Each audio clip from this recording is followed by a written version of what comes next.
I'm going to talk about in creating a life you love living. So I'm going to start out with a quote from Napoleon Hill.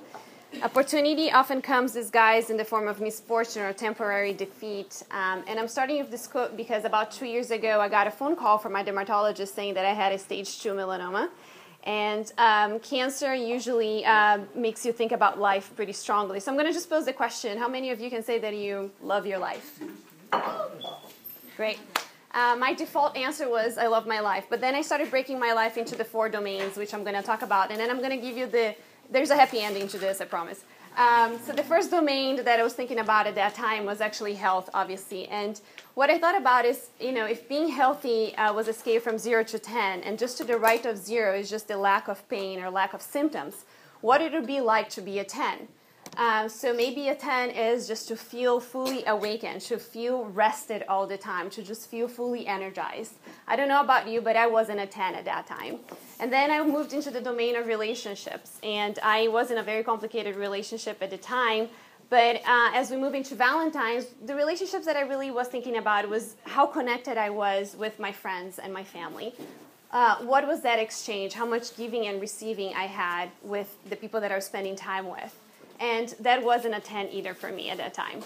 And then in the third domain is the work domain. And when we begin to call our work a life purpose, then we actually do begin to believe that we are aligned with the universe, because we wake up and we know that what we're here to do is our life's purpose.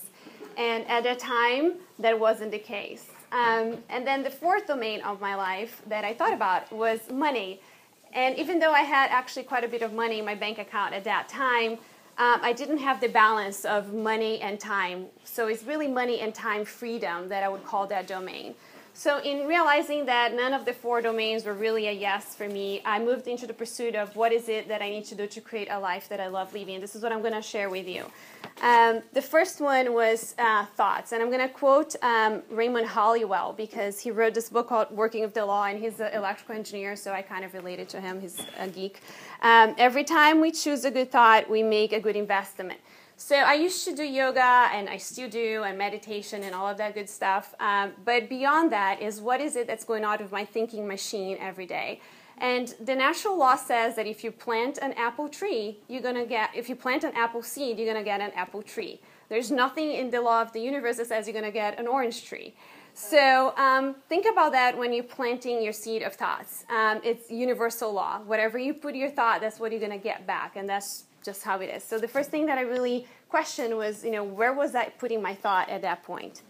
And then the quality of your questions, I'm going to quote him again. In all circumstances, you're greater than the things or the conditions. If not actually, you are potentially.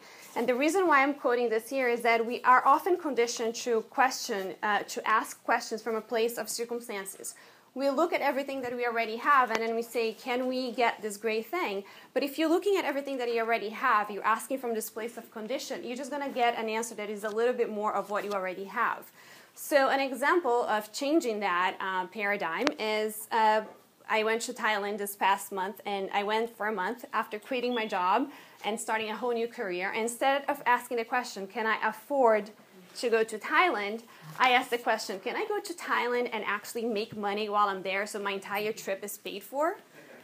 So that's the kind of questions that I'm talking about, and I received an answer because I am learning to ask the question from a place of dreaming. So that's my first recommendation if you're trying to create a life that you love living. The third one is gratitude, and I'm going to quote him again. Remember, the 3 bases of construction thinking is attention, interest, and expectation.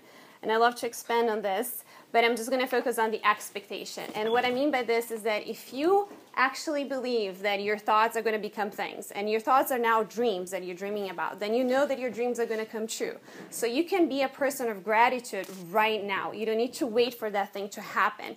So be grateful for the things that are yet to come to your life, and you become like an expanded version of yourself. And then finally, law of attraction actually does work. So be a person that gives. So tomorrow, if you don't have a hot Valentine's date, be in love with everybody and be a person of love. Love the couples that are holding hands on the streets and having dinner and having a great time. Be a person of love. So I just want to leave you with the 4 things that completely transformed my life. And I can say today that I am a person that truly loves my life. I didn't just 2 years ago. So Plant positive thoughts. Ask empowering questions from a place of dreaming. Be grateful for the things that are yet to come. And give. Just be a giver. And you are going to create a life that you love living.